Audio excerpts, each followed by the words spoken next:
Hey guys. So I'm going through some information about the Cabo 6 individuals and just some background information about each of them so we can get a picture of who they are, where they're from, stuff like that. So let's take a look at Khalil. And I have identified as the Judas of the group. The one, in my opinion, who is playing both sides, in my opinion, talking about Shanquella behind her back to the other Cabo group, and then going to Shanquella smile in her face, the two-faced one of the group, in my opinion. His full name is Khalil Andre Cooke. He is a black man from North Carolina. And let's take a look at some information that is alleged about him. Pretty curious to find some information about him. So let's see. He is a resident of Charlotte, McClinlig, I can't say that, Mecklenburg County, North Carolina. He previously lived in Martinsville, Virginia, USA. Interesting. So he had some connections to Virginia. His aunt, Leticia Greens, lives in Richmond, Virginia, while his uncle, Michael Penn, lives in Martinsville. So, that could be an area where he possibly fled to. So it's good to know the connections of where these other people have previously resided or have family members at, because that could show us somewhat of a connection, right? He went to Millard Creek High School in Charlotte. His mother, Komika L. Penn, also went there. Interesting. So he and his mother went to the same high school. He attended Winston-Salem State University in Winston-Salem, Forsyth County, North Carolina. And that is the same school that Shanquella went to.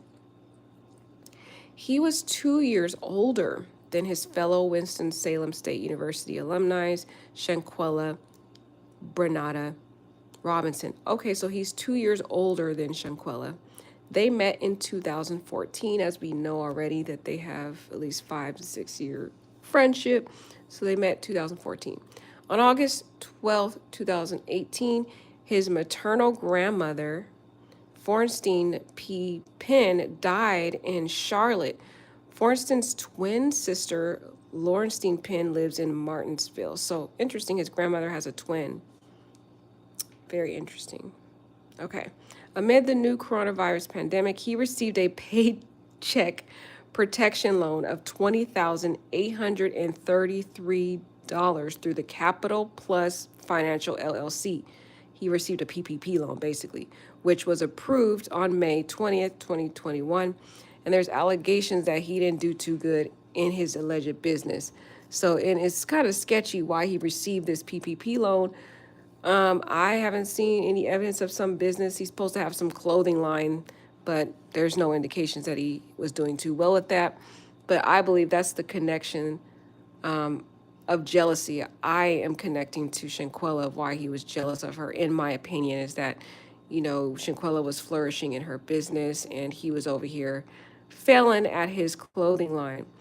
And it's very interesting because Shanquella put a Facebook post up about men being jealous of women also, saying, you could have men could be jealous of women also. And I thought that was kind of interesting because at the time, her and Khalil were friends. So I was wondering if that's who she was referring to.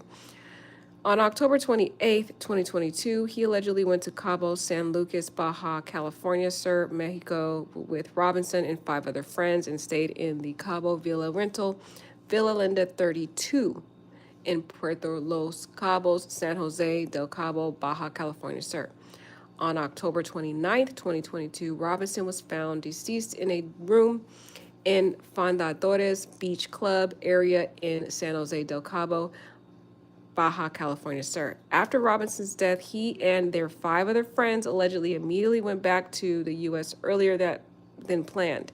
He was 27 years old, so he's the same age as Elise. So Elise and Khalil seem to be the 2 older ones of the group, because they're both 27.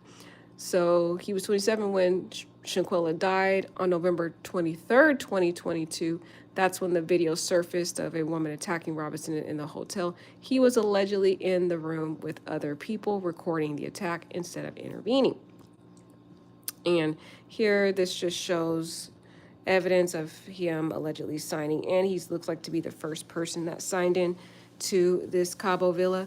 And what's pretty interesting is they were supposed to leave October 31st, but no, they left October 30th, and there's rumors stating that they left October 30th and stayed, or they left that night, October 29th, after Shanquella was declared deceased, and they went to the hotel near the airport that night and then flew out October 30th back to North Carolina. That is the allegation. But I think it's pretty interesting for us to just take a look at these individuals, who they're from. We've learned some pretty interesting things about him and his background with his family, his age, and stuff like that. And it also references this loan that he had, showing somewhat of some shady stuff he be doing, because I don't know anything about a flourishing business. Y'all just tell me. Y'all let me know why he got this PPP loan. Sketchy, sketchy. All right, take care, guys.